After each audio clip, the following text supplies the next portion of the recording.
5, 4, 3, 2, 1. Please do not change channel. From Krypton Radio, brought to you by Famous Faces and Funnies and Off the Chain with Yvonne Mason, it's the Hanging with Web Show Radio Hour, the Internet's premier pop culture talk radio show. You're tuned in, you're logged on, and now your hosts, G.W. Pomichter and Christian Basel. Who are you hanging with? Hello, Krypton Radio. Welcome to the Hanging with Web Show Radio Hour. I'm G.W. Pomichter. And I'm Christian Basel. Hello, World Wide Web. And we are here in the studio tonight. We're going to talk about one of our favorite things to do, which is to go out and meet our guests and meet our creative talent in the place where they gather and gaggle together. And those places are generally fan and reader and film and pop culture conventions, and that's the topic tonight. We're going to have some great guests. We've got James Armstrong from Fan Expo. We're going to have Jake Estrada and David Grace from Space Coast Comic-Con, Space Coast Comics, and it's going to be a great show. Christian, I'm looking forward to this. This is going to be fun. I know, and I love going to conventions, especially not only meeting old fans who are fans of the show, but meeting new fans, obtaining new fans out there, meeting the new artists and talent, and seeing the big name celebs. I mean, it's my Disney World. It's one-stop shopping for all your geekery. Exactly. That's right. So before we get into that, this has become a regular part of the Hanging with Web Show Radio Hour. We have Sage do the news for us, and then Christian and I are going to pick on her and talk about all of the happenings. So in sci-fi, fantasy, fandom, geekdom, what's happening, Sage? Wait. Do we have an intro for Sage yet? Ladies and gentlemen, the one, the only, Sage Ia. Sage does the news. Sage does the news. Wow, we're going to kick out the radio for trying to sing. Wow. You guys are never going to believe this.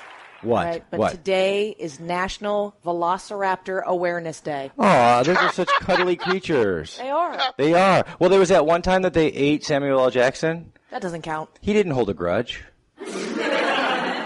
Well, I mean, and you know what? And trying to eat that little gymnast girl, she had it coming. She should have stayed home where Jeff Goldblum told her to stay. Yes. Oh. What do you do to celebrate a Velociraptor Day? Do you have a Velociraptor sandwich, or No. You know what? Here's Jurassic how we Park? celebrate it in pop culture. Okay. Okay. The new Jurassic World Fallen Kingdom trailer has dropped because that's going to be due out in theaters on June 7th. Right. And Chris Pratt, who loves his baby Blue, has to go and rescue Blue because there's going to be a volcanic explosion on the island. But fun stuff. Jeff Goldblum is going to be reprising his role as Malcolm. Hopefully, nobody will be shaking Jell-O and nothing will happen to his leg. All right, so wait. Velociraptor Rescue. There will be velociraptors in this Jurassic Velociraptor Rescue. That's like the worst pet rescue ever. It's Awareness Day. It is. It is Awareness Day. Velociraptor. Hug your raptor and have a great day. No matter what you do, you're going to make that dirty. There's no way to make that clean. No, it's not. It can't. What else is happening in the news, Sage? Okay, well, as you wish.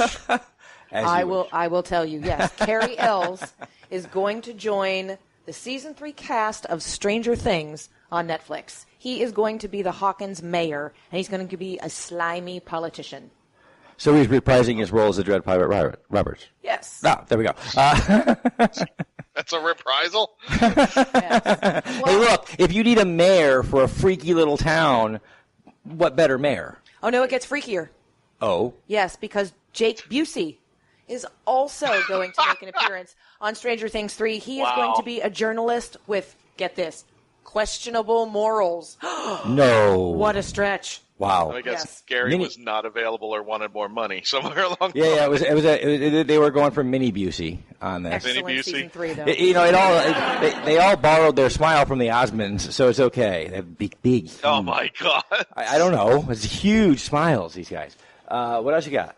Usually they're scarier than the Osmonds. Well, I guess they are. They use their smile. They're just one level up from the Osmonds as far as scarier. Yeah. Well, they use that big smile for nefarious reasons, almost uniformly.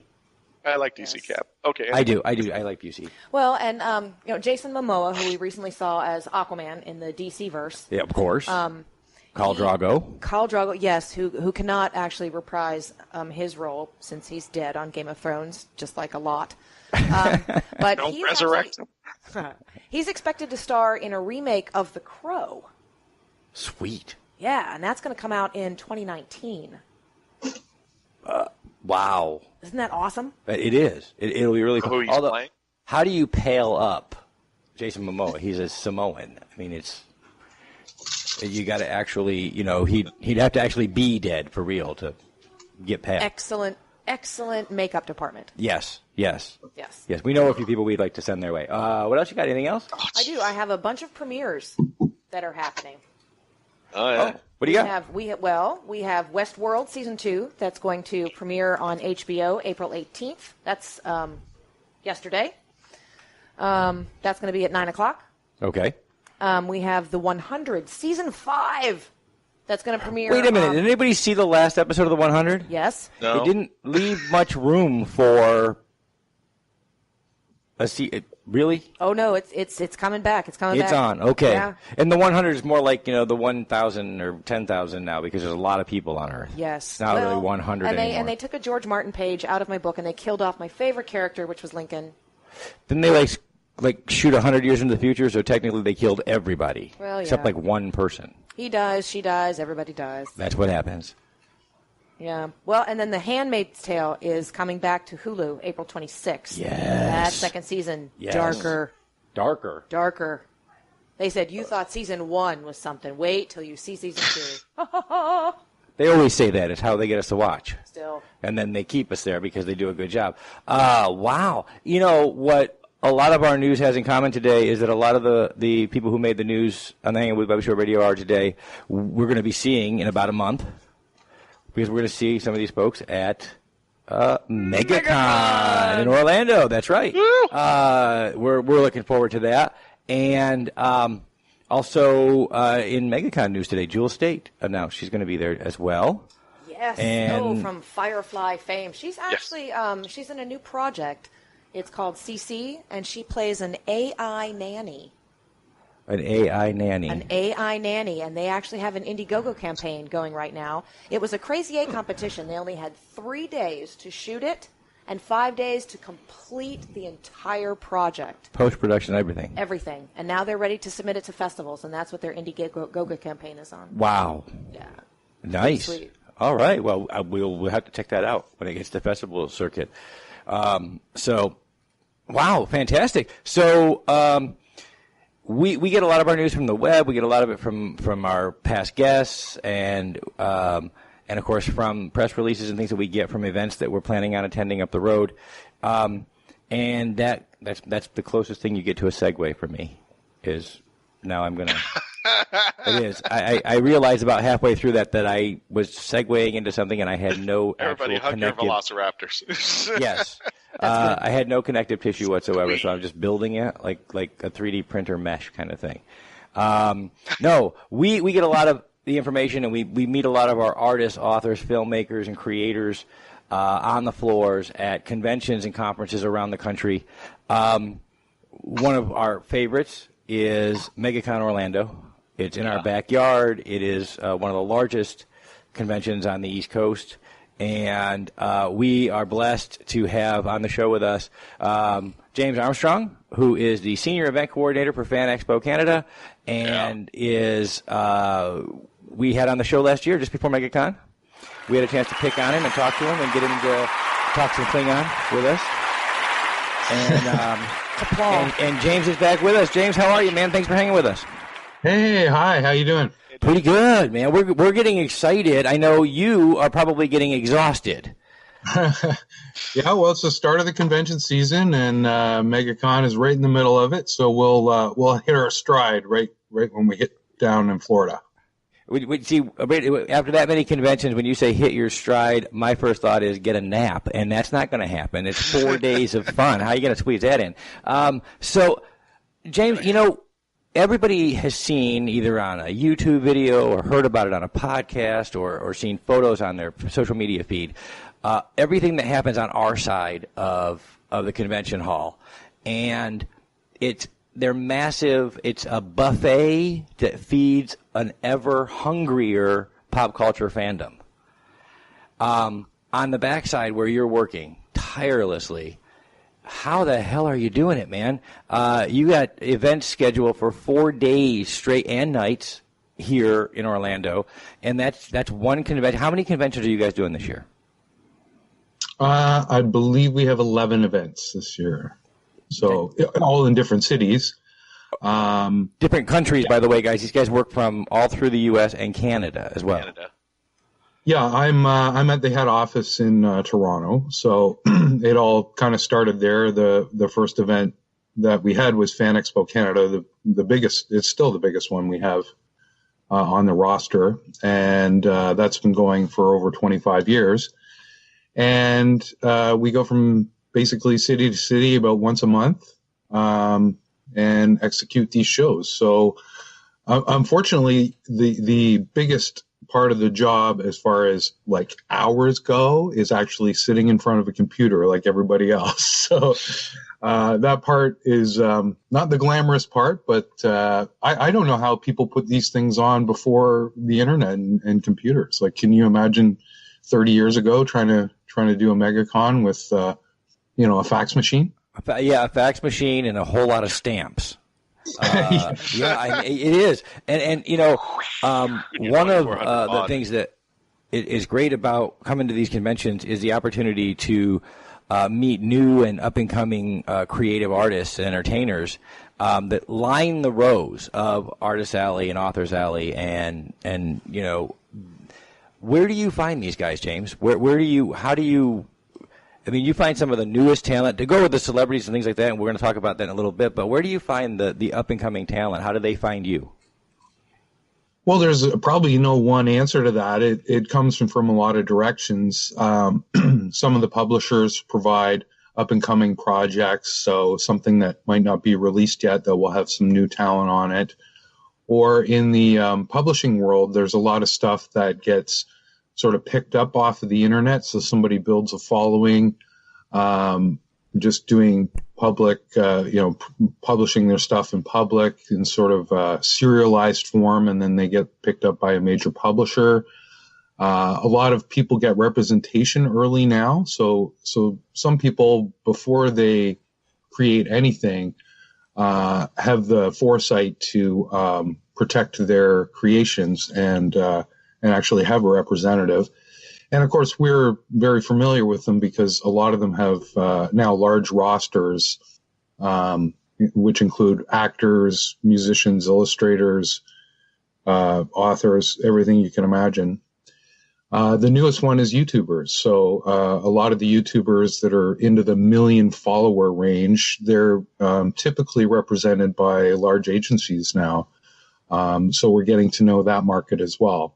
So it comes from a lot of different places. Sometimes they contact us directly. Sometimes maybe they're from the fan base initially. I mean, I think most authors and illustrators have visited a convention just as a fan, before they made it big or whatever. And they're working in the industry now, so they want to sort of get on the other side of the table and connect with their new fans. Yeah, well, we've been noticing as you guys follow into the YouTubers and things like that. Obviously we live in this world with the radio show and the YouTube channel, and it's also great to see. We're excited. In the YouTube world, you guys have the team from Smosh coming out this year to Orlando. We're real excited about that. Any of these up and comers that you're particularly excited about? When you have to deal with all these folks and their representatives and everybody else, but has anybody come across your desk in the new and up and coming world that you're excited to have on board?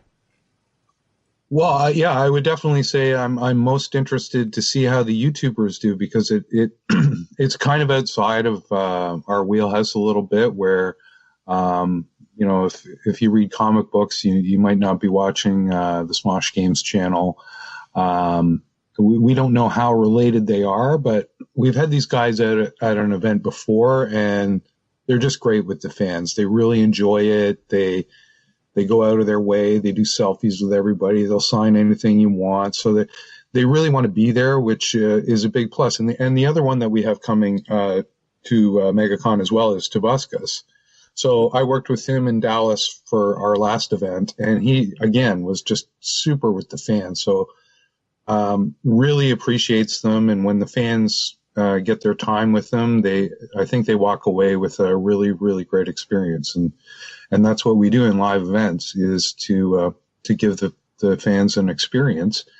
And with YouTube, I guess you can watch a YouTuber every day or every week for maybe years and never think, hey, I'm going to meet this person one day. And there he is. And it's a growing part of our media culture as well. Online media has, in the last 5 years, has really blown up and become a constant in media today. You'd be hard pressed to say alongside film and television, but certainly is a new medium. And the younger generation that's coming up, I'll be honest, we get ready to go to our conventions and that we look forward to certain things. And then last week we were sharing around the house the things we were looking forward about MegaCon, and we found out about the Smosh because we were talking about the Smosh guys. And our young son came out and said, "Oh my God, they're going to be at MegaCon! That's amazing!" So Cosplay Michael is wired for that. James, I got to ask, and I'm just being serious because you guys in the background, and I know a lot of people don't. I don't want to say don't appreciate, but don't get to see what you guys do in the back. How many hours of sleep do you get during a convention? Because I've seen you both and I come in, worked at different fan expos and MegaCons, and I see you come in at the exact same time and leave at the exact same time I do. I'm just like, my goodness. Oh, well, yeah. And then, no, I don't sleep a lot. It's, your brain goes into show mode, and yeah. I oversee the after parties as well. So usually when I leave the show floor, I'm going over to an after party to make sure that that's going well. And yeah, I guess I'm just kind of built for it. And I've been in the business for over 20 years, so I kind of know what to expect, and you sort of mentally prepare for, not eating on schedule, sleep well, a lot, all that kind of stuff. But yeah, I do enjoy it. I mean, I guess there's a little bit of an adrenaline push when the show is on. You get the energy from the crowd and everything. You also, the team sort of gets their reward, which is, something you've been working on, like MegaCon, we've been working on for 16 months. And now you finally get to see it, and it's finally happening. So there's a sort of an exhilaration for me and all the people that sort of see it come alive. Because for so long, it's just a bunch of spreadsheets and emails and things that really aren't that tangible. Yeah. Well, how many different? I mean, you have 4 days at MegaCon this year, and last year as well. How many different activity? I mean, it's just, this is a huge buffet of things for fans to do that seems to grow bigger every year. How many different things do you have a hand in producing for this show this year, at this particular show? I know 11 other shows, or 10 other shows in 12 months, but this particular show over a 4-day period, how many things do you guys have planned for the fans to do? I mean, we see once more with Feeling, the live show, Shadowcast thing, speed dating. You guys got everything. What don't you have? I guess the shorter answer would be, what don't you have at MegaCon? Well, the total number of sessions is probably in the 400 range, so about 100 a day. Wow. And that includes, Q&As, workshops, cosplay things, voice actor things.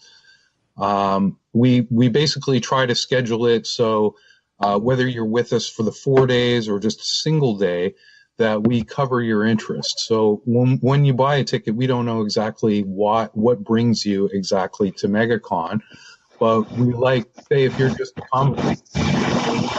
just in other things, you buy a 1-day ticket, we want you to be able to have a comic book thing to look forward to for each hour that the show is on, plus all the shopping, of course. Absolutely, absolutely. We're joined on the line right now with Jake Estrada from Space Coast Comics and Space Coast Comic Con. Jake, how you doing, man? Okay, well, he's Darth Vader. Yes, he's and those of you who don't know, Jake is big enough he could be Darth Vader. Yes. And he's having technical difficulties, so we're gonna just stick with James for a little bit more here. You also have a hand in, you said, the after parties, and we're looking forward to this year's after parties with or one of this year's after parties with Moshi Productions and the Kitchen Killers. And a lot of work goes into planning events for after the show. Sorry, I'm really having trouble hearing you. Yeah, hold on just a second here. We're getting some technical glitches, and I just sent him. Do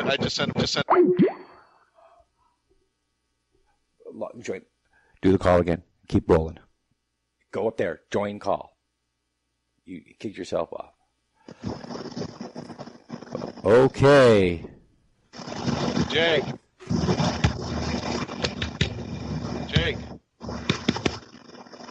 I think he butt called us.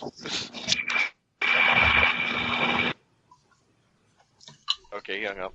Okay, we're clear there. Okay, we might want to start a little bit over because I got it. Broke up into a lot of what James said. Yeah. Okay.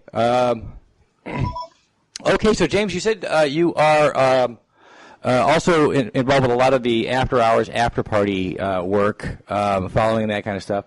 We know we have the Moshi Productions after party with the Kitchen Killers this year, but I know there are a lot of other activities kind of off the side after the show closes down each day. There's a whole nocturnal schedule to keep up with. What can we expect from this year's after party, after hours MegaCon, James? Well, we haven't announced the Friday night party yet, but there is going to be one Friday night, and there's going to be an interesting event, sort of Thursday night to sort of kick off the event, which is being done by a sponsor. So I don't know what I can say there. But gaming goes late. We have the gaming rooms for Friday and Saturday night anyway. They go late. And, there's stuff going on in the hotels. I think we have about a dozen hotels that are involved.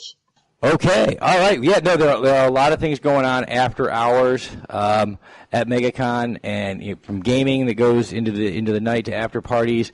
And we look forward to hearing the announcements on the Friday night after party and other sponsored top secret events. Yes, that's right. You have to stay tuned to the show here. You have to go on over to the blog and read about it, and you have to check out the MegaCon, megaconventions.com website to make sure that you stay apprised of what's happening. James, we asked you this last year. We'll ask you this again. Every year you get new guests coming in and joining the team to bring a great fan experience. And one of the cool things about exhausting yourself for 11 months planning these events is, who are you looking forward to the most for this year's MegaCon, James? Well, you mentioned them right at the top of the show. We got Jeff Goldblum coming. And I didn't meet him, but I did see him at the Dallas event, and people just went nuts, man. People just loved him, and the Jurassic Park thing is definitely his best known work. But for me, he was in Cronenberg's version of The Fly, and Buckaroo Banzai, and Earth Girls Are Easy, and so I'm kind of fanboying out with him being there. And it was also nice to see Paul Rubens, who played Pee Wee Herman, because this is a guy, again, it's kind of out of our wheelhouse. We're kind of experimenting there, but he did really well. Fans were really excited to meet him, and he was super with them. He spent a little time with each person and was talking all the time and really engaging. So that was really nice to see. So I guess I'm looking forward to seeing more of the guys that I didn't get to see much at Dallas. Yeah, I just love the fact that you brought up Buckaroo Banzai. It's my well, pleasure. The people who work in this, like James, are fans at their core, right, James? I mean, you got started in this, years ago, out of your your love of the genre. Oh yeah, and I love it when you drop it in. Who was at the top of your show doing the news? Sage was Sage. That's Sage. Yeah, yeah. She dropped a heavy metal movie line in her news or her response to when you were talking about it, and I thought that was great because that's an animated movie from 1980 that I don't know how many people even know exists. Well, there's you and me and Sage and Dina and Christian. Yeah. Yes. Okay. So I'm an 80s boy. That's it. Well, it was 1980 though, so you'd have to be a 70s boy. Yeah. So all of us. So all of the we'll call we're the senior convention going staff. You speak for yourself on that one. We were talking about stuff to do in the evening, the after hours for MegaCon, and I forgot to mention sort of the biggest thing that goes after hours, and that is Masters of Cosplay. So the costume contest has been transformed into a international, like a continental contest, where MegaCon is the Southeast qualifier. So all of Fan Expo HQ's biggest shows are having a Master of Cosplay contest, and the winners of those, not only do they win, best in show at whatever city they're in, they're going to be flown to Toronto for the championship final on Labor Day weekend to see who is the Master of Cosplay out of all the Fan Expo shows. So that is going to be a wondrous event. And it's really got a great reaction because we never realized how many fans live in between our cities. So, you're always used to, you live in Orlando. Oh, you live, 20 minutes outside of the city. But there's people, if you just use Florida for an example, they come from Jacksonville and from Tallahassee and from like all these, areas that are sort of between conventions. And we've got a great reaction from both the participants and the attendees. So we're really looking forward to that. It's on the Saturday night at MegaCon. Wow, that'll be fantastic! And then, of course, the winners from this year's MegaCon we're hearing are going to go out and participate in the national continental competition. Yes. That's right. So that's fantastic. There's so much going on at these events.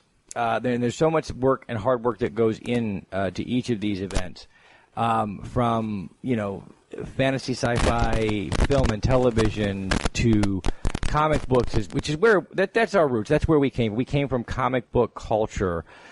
James, what has that transition been like as pop culture has opened up to us, and we went from being a subculture to being pop culture, and we watched these events kind of explode. What's that transition been like from your perspective, putting these events together? Oh, I think it's great. I don't think it matters what particularly you're passionate about or, whether you love all comic books or just DC comic books. These are arguments that have gone on, before the internet and all that. So it's just sort of the way we consume them, the way we share. And I think it's a good thing. People are exposed to all kinds of different forms of entertainment where you can go to MegaCon now for this edition and be introduced to all kinds of new things, just like you were talking about, not just creators, but new properties and all things that are breaking ground. And that's very important when you're dealing with a younger audience. So when we were growing up, when a new comic book series came out for Marvel, it was a really big deal. And before the internet, I don't remember how we shared information. I guess, we'd tell two friends and they'd tell two friends and so on.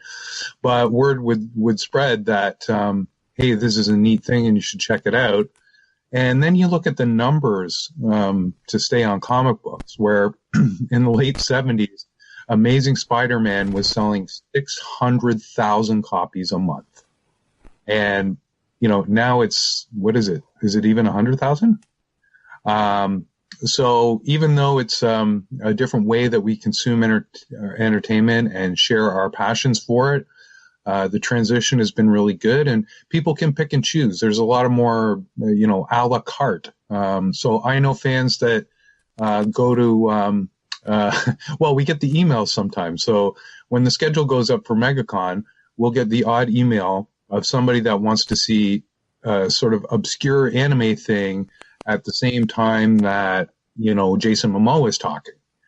When we schedule those two things, we're like, okay, well, that's not a conflict. Those two audiences are probably not related, but we always get those emails where it's like, you scheduled two things I want to see at the same time. And it's like, well, we try not to do that, but wow, that's just an example of, you never know what folks are in there for. And then they find each other in the show, which I think is the greatest part. All the conversations that go on in lines between the fans, meeting at a photo op with an actor, or meeting in the artist alley when they're getting autographs from their favorite illustrator, or the cosplay stuff. I mean, you're kind of walking around with your passion, all over your body. You're in the DC universe or whatever, and all those people meet up and they're taking pictures together. They were strangers before they walked in the door.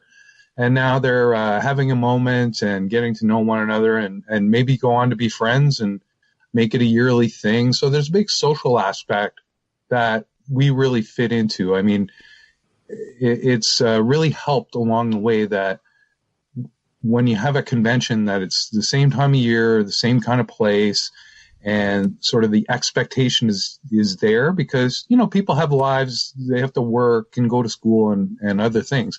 So it's nice for them to know, hey, MegaCon is going to be Memorial Day weekend, and it's 4 days, and I'm going to take 2 days off work and, meet my friends and make part of your life. And that's why it becomes such a celebration as well. And it is so one of the great things I don't about... envy your...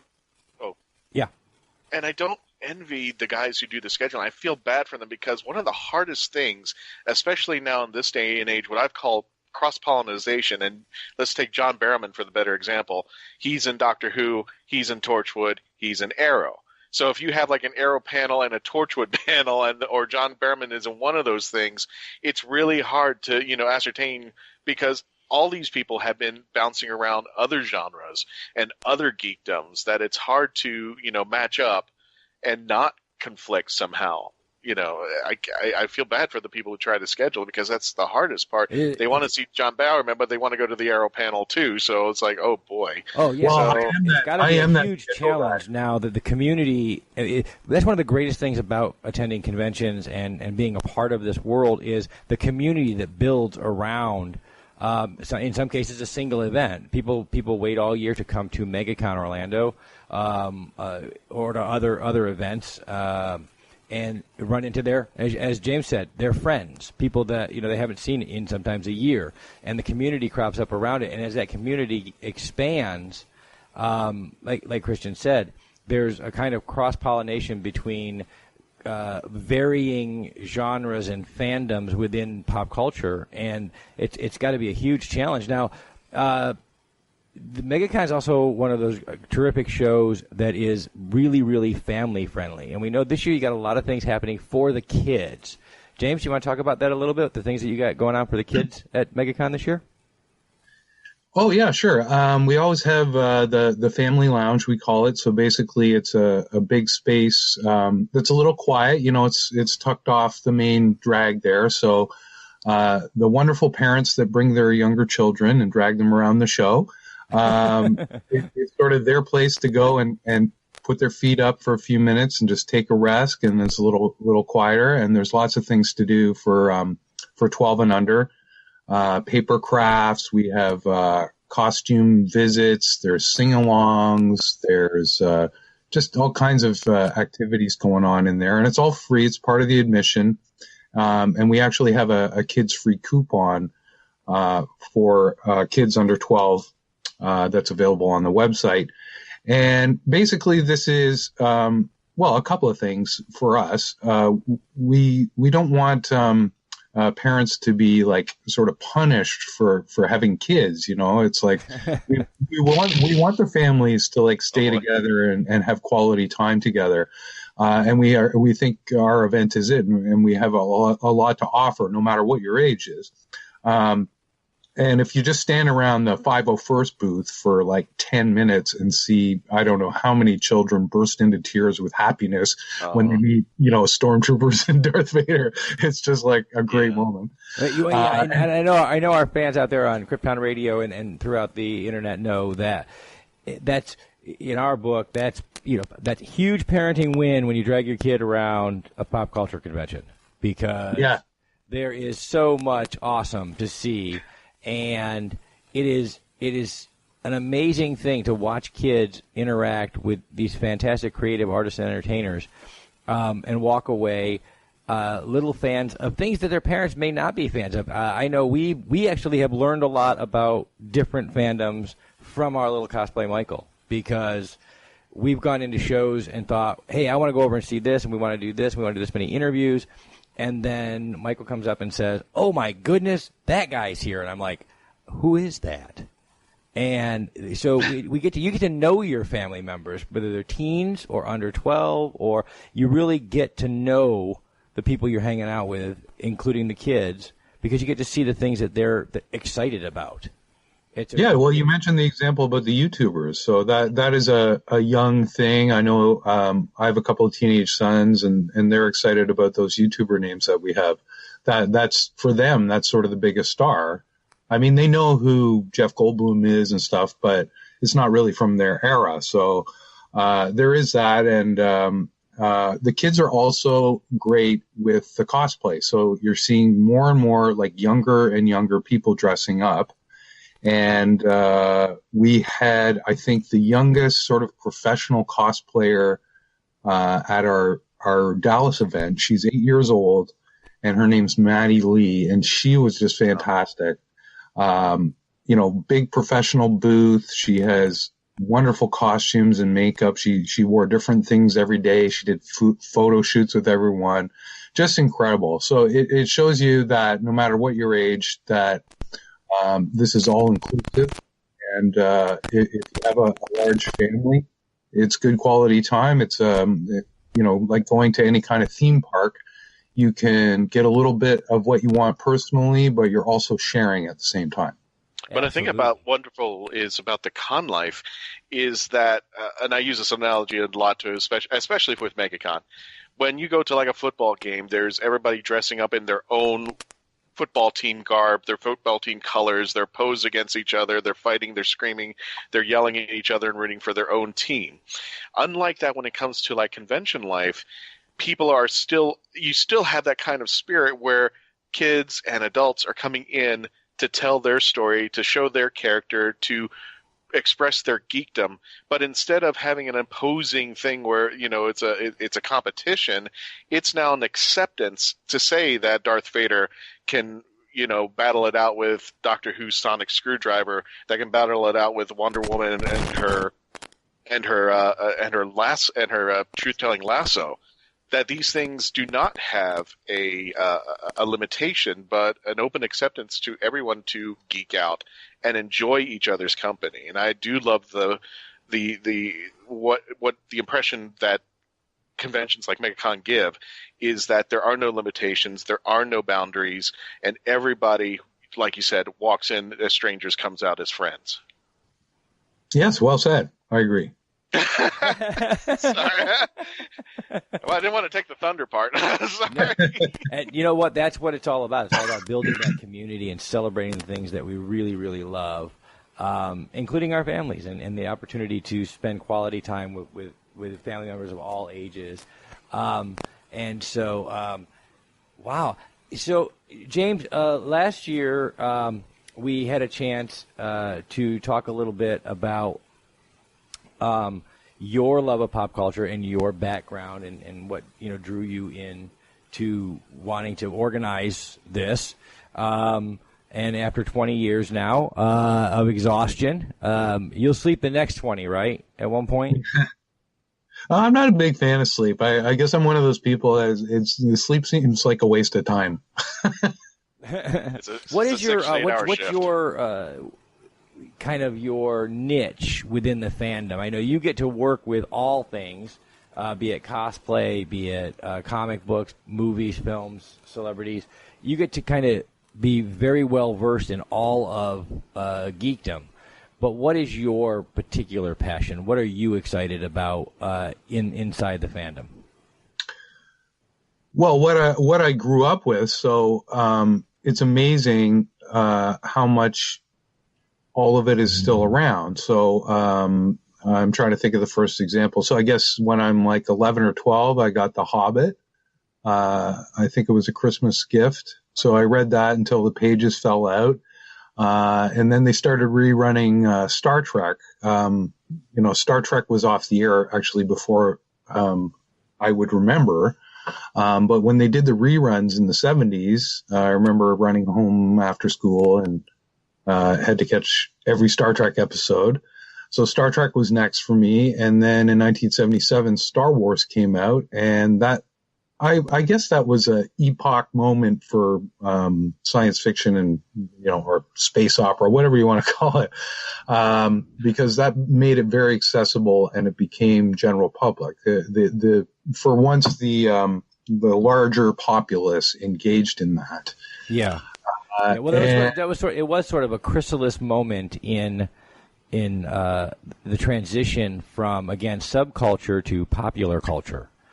And yeah, when you have remember at the time it was just one movie, so you have this 2-hour movie that everybody loves and they can't get enough of, and I think some people went looking for more. It's like, well, what else is like this? And they found it in books and other movies and maybe some TV shows, maybe some TV shows from England with Doctor Who, which has been around just as long as any of this. Uh-huh. I mean, Doctor Who's over 50 years old. Yep. And still on TV now. Yeah, and popular as ever. So for me, I guess it's all still there, and I'm very lucky that I get to reminisce, and I have a sort of history or growing up with it. I had sort of a personal history with it all. And then you have new things like Star Trek Discovery, which is being shot here in Toronto. And it's Star Trek, so I'm automatically interested. And they're doing it a new way, and it's still there. It's still Star Trek. They've got all the good stuff in there, the sort of canon that has been built over so long. But it's like this sort of updating and refreshing, or the movies they call the reboots. I mean, I remember seeing the Star Trek reboot without. Intentionally, I was not learning too much about the Chris Pine Captain Kirk. I just wanted to go in and watch it. I didn't want to hear everybody's opinion beforehand. Yeah. And I walked out very, very satisfied. I was like, that was a good movie. It was good Star Trek, and they seemed to hit all the right notes. And good storytelling has speaks to an audience in a very timeless way. And, I think everybody sort of resists change when they change an actor who's playing your favorite character, or when they change an aesthetic. So it's really neat to see when the fandom that's existed for so long embraces those changes and embraces the fact that good storytelling is good storytelling. Speaking of changes, what do you think about the first female Doctor, James? Oh, well, I think everybody's very excited, and the Doctor Who anticipation is it's almost something that goes with the show, because they make so few episodes, like compared to North American regular season network television. So it's almost like everybody wants it to come, but it's over so quickly, and then it's like, oh, now all we get is the Christmas special. So there's sort of a lot of anxiety involved with all things Doctor Who between seasons. So I'm excited about it. I think it's a positive thing, and hey, it's about time. Absolutely, absolutely. You know, that's one of the things that we've talked a lot about on the show since we started out, and that is the science fiction fantasy genre community has been leading the rest of society for 3 decades. And it's so great to see as we move into pop culture, the rest of our culture assimilate to the ideas and things that we've been discussing in science fiction, whether it be technology or equality or just sort of the higher brain function issues that we've been talking about for 3-4 decades, and it's really a great thing to see us lead the rest of our community into that era. You can see it. The diversity in a guest list at MegaCon is a great example of that when you're putting together your celebrity guests and things like that. And that's always been that way. This is not a new phenomenon within pop culture, the fandom. Have you seen, James? Have you seen an impact outside of the convention arena of what convention culture and what pop culture has been bringing to the community at large? Have you seen those impacts personally? I would say yes, particularly in Dallas. So Dallas is in Texas, and Texas is a conservative for the most part, and they have some strong opinions about things. But I was coming from Canada, I was a little anxious about what it would be like, aside from the regular stereotypes of Texas, of cowboy boots and gunslingers and 10-gallon hats, which I don't see any of while in Texas. That is true. Yeah. I guess that was the Wild West was quite a while ago. So, Dallas actually reminds me a lot of Toronto. It's a very cosmopolitan, kind of sexy city. It's, right up to date on all things. And the people I met were, very open-minded and liberal people, that didn't seem to, fill in any sort of fears that I would have of, some of the opinions that you mentioned earlier. So it was refreshing and hopeful, and it's nice that sort of I mentioned Star Trek earlier, sort of the prime directive, sort of people actually living it in their lives. So and sort of helping them as a moral compass or whatever.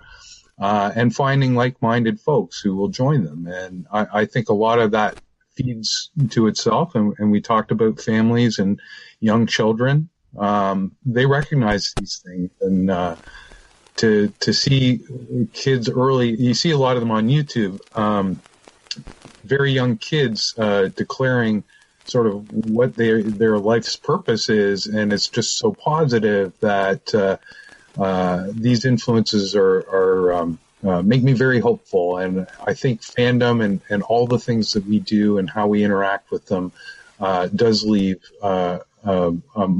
it does influence people outside of the convention walls. Absolutely. All right, folks, we have been here for the past 50 minutes or so talking about convention life, as Christian so eloquently put it in our road trips. #ConLife. With James Armstrong from Fan Expo, who is doing many. What shows do you have coming up, James, before MegaCon? We're at the Calgary Expo in Alberta, Canada. And then we're going to be in Saskatchewan at the Fan Expo Regina. And then we're finally going to come down to Orlando and do MegaCon Orlando. Around the country, folks. Around the country, around the continent. A lot of earmark. That's right. You can catch a Fan Expo show. If you're in the Southeast, you want to come to MegaCon, we're looking for you can meet Christian Basel at MegaCon this year. There you go. As you do That's every right. year. Because the Hanging with Web show is going to be there. We're so happy. We got the Florida Con artists are going to be out there with us. The Kitchen Killers are going to be out there with us. An entire host of celebrities will be just working hard to give the fans a fantastic experience. We've got celebrities from The Walking Dead. We've got them from Black Lightning, The X-Files, from the Power Rangers. We've got folks. We've got we have a great bunch from the Princess Bride, which is part of the Geekdom, ladies and gentlemen. If you don't know that, do they have videos anymore? People buy DVDs and things. Can they go get this thing before they come to the show? We've got Pee Wee Herman coming. We've got Jeff Goldblum coming. We've got Khal Drago coming. We've got Lil Kaylee from Firefly. We've got Frodo Baggins will be there. MegaCon Orlando is going to be an amazing show. We are looking forward to it. We hope everybody in the Southeast here that listens to the Hanging with Web Show Radio Hour or the Hanging with Web Show will be there. Check them out at MegaConOrlando.com for tickets and information. Make sure you get that stuff in advance. And go and look at all the little extras there. You want after parties and you want – this is an experience. It's like going to Disney World for the Geekdom. You want to plan out your whole experience. And not only can you go on the MegaCon site to see just MegaCon stuff, but you can also see all of what Fan Expo sprawls out to. And I can relate to what you were saying earlier, James, about because you were kind enough to send me out to Fan Expo to host Doctor Who panels. And I was out there, and somebody wrote to me and goes, Christian, what's Dallas like? And I said, it looks exactly like Orlando without the 10-gallon hat. So, it looks like Orlando. I mean, nothing looks really much different, except we had to go take a tunnel to the convention center from where we were staying at. But I do have a quick question. What is your most exciting or best experience? And I would like it to be from MegaCon, but any convention that you ever had. Oh, for me personally? Oh, for you personally, yeah. What was your best experience? Well, I would probably go back a bit just because it was kind of a first, which would be Fan Expo Canada when we first landed William Shatner as a guest. Oy. So I mentioned that I grew up with Star Trek, so he was kind of my idol growing up. And the car rolled into the internal street to unload him into the backstage area. And I felt butterflies, and the door opened, and his wife stepped out. And I was like, but on the other side of the car, I saw his head pop up.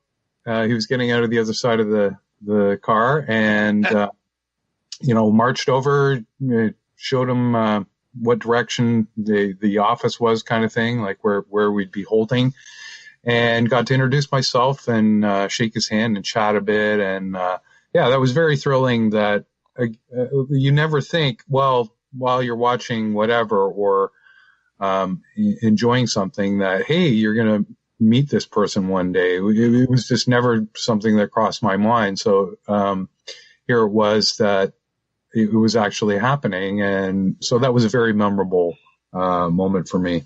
James, did you book my hotel room through Priceline.com?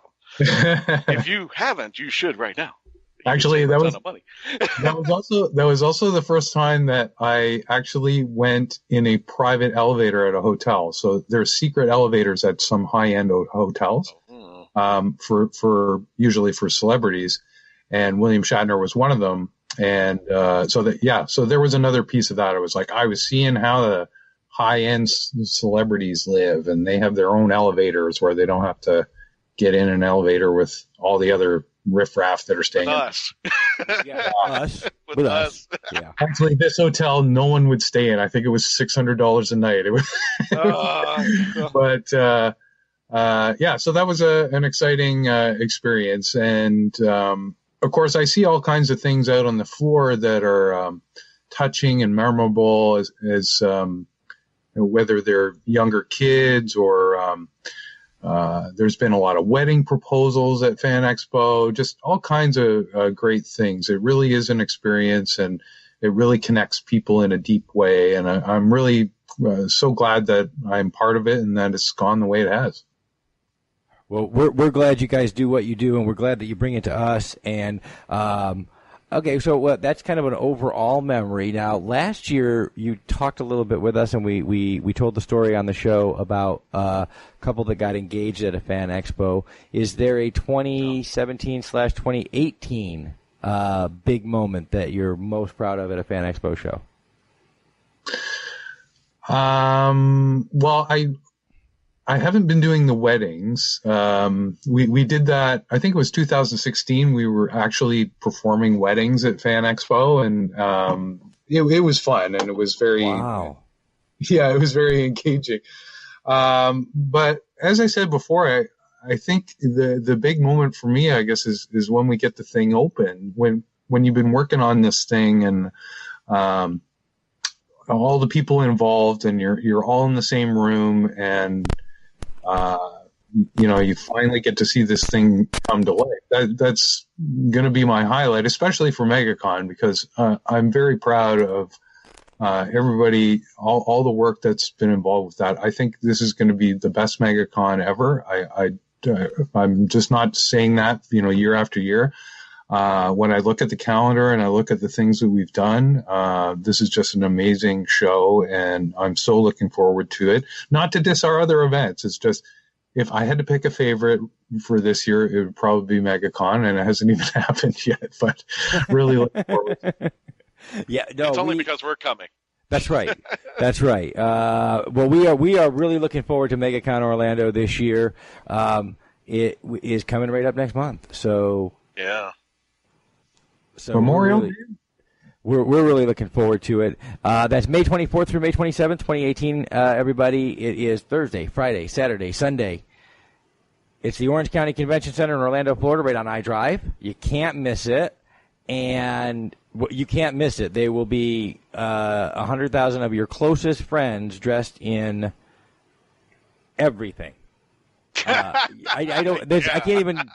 Everything.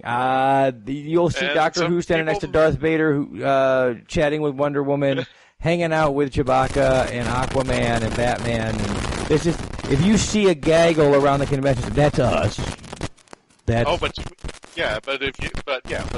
the real reason they're coming out to MegaCon is to see us. Absolutely, absolutely. With the web show. We're looking forward to it a lot, guys. We're going to wrap it up here. Thank you so much, James Armstrong, for hanging with us tonight. As we wrap it up, we want to say thank you so much to our partners and friends at Famous Faces and Funnies and Off the Chain Radio with Yvonne Mason. We also want to thank James and the whole crew at Fan Expo. We're looking forward to MegaCon Orlando. Thank you so much for hanging with us and for letting us come and hang with you and all of your fantastic fans and guests. I'm GW Pomichter. Oh, wait a minute. I want to give also a big thank you for listening to us on Krypton Radio, iHeartRadio, or if you just downloaded this episode from iTunes or wherever you found us. Thank you so much for listening. We'll see you out at MegaCon. And my name is Christian Basel. And we're the Hanging With Web Show Radio Hour. You can check us out on the Hanging With Web Show YouTube channel. Check us out at hangingwithshow.com, Facebook, Twitter, Instagram. I could give you all those ads, except for it would take me way too long because we are everywhere. Come and check us out. Log on, tune in, see who we're hanging with next. Yes.